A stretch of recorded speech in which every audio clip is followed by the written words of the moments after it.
আসসালামু আলাইকুম ভিউয়ার্স, আপনারা সবাই কেমন আছেন? আলহামদুলিল্লাহ আমিও অনেক ভালো আছি। আজকে জামাই আসবে, যার কারণে দেখেন একেবারেই দৌড়াচ্ছিল সেই মোরগ ধরে নিয়ে এসে কিভাবে জবাই করতেছে জামাইয়ের জন্য। আসলে জামাই আপ্যায়ন করা যাকে বলে। আর আমার ভাই তো দুলাভাইদের সেই ভীষণ ভালোবাসে, দুলাভাইদের ও খুবই পছন্দ করে আর কি। আর দুলাভাইয়েরা আসলে ওর যে কি আনন্দ বলে বোঝাতে পারবো না। এখন বড় হয়ে গিয়েছে, ছোট থেকে এরকম ছিল, এখন বড় হয়ে গিয়েছে, তারপরও অনেকটাই আনন্দ করে। আর এইদিকে জীবিত শোল মাছ, টাকি মাছ, কই মাছ এগুলোও আছে, এগুলোও কুটে দিব।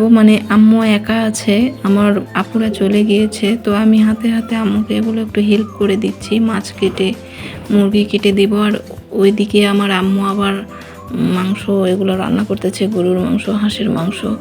আসলে রাজহাঁসের মাংস আপনাদের ভাইয়া খেতে ভীষণ ভালোবাসে, যার কারণে আসলে শাশুড়ি সেটা মনেই আছে, তো শাশুড়ি তার জন্য সেগুলোই করতেছে। আর দেশি এই জাতীয় মাছ সাধারণত আমাদের ওই পাশে পাওয়া যায় না, তো যার কারণে আমার আম্মু জামাইয়ের জন্য কি কি আসলে ওইদিকে নেই সেগুলো বা কী কী পাওয়া যায় না সেগুলোই রান্না করতেছে। আর এদিকে মাংস রান্না শেষ করার পর আমার আম্মু আবার পিঠা রান্না করতেছে। দেখতেছি যে জামাইয়ের জন্য পিঠা না করলে কেমন হয়। আমি বললাম যে আপনার জামাই সেরকম পিঠা পছন্দ করে না, খেতে চায় না, এত কষ্ট করার দরকার নেই। তারপরও আমার আম্মু আসলে করবেই, এরকম একটা জেদ।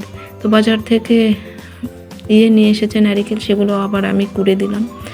অবশেষে চলে আসলো আপনাদের ভাইয়া, তো সঙ্গে আমার ভাইও আছে, এই যে চলে এসেছে, শ্বশুরবাড়ি এসেছে বলে কথা। কি কি নিয়ে এসেছে দেখেন। ধনেপাতার চপ আমার আম্মু ভীষণ ভালোবাসে, যার কারণে রুটি নিয়ে এসেছে, আর কমলা, আর এই বক্সে এটা কি যেন, ও আসলে এটা রসমালাই।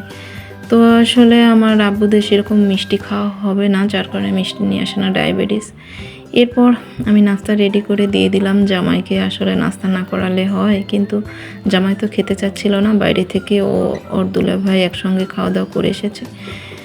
তারপরও হালকা পাতলা খাবার শেষে কিছুক্ষণ গল্পগুজব করার পর আবার ভাত নিয়ে চলে এলাম। জামাই বলে কথা দেখেন একেবারেই বিছানাতে, শাশুড়ি তো শীতের দিন বলে বিছানা থেকে নামতেই দিবে না, বলতেছে ওখানে নিয়ে যেয়েই দে, ডাইনিংয়ে এসে খাওয়ার কোনো দরকার নেই, এখানে ঠান্ডা লাগবে।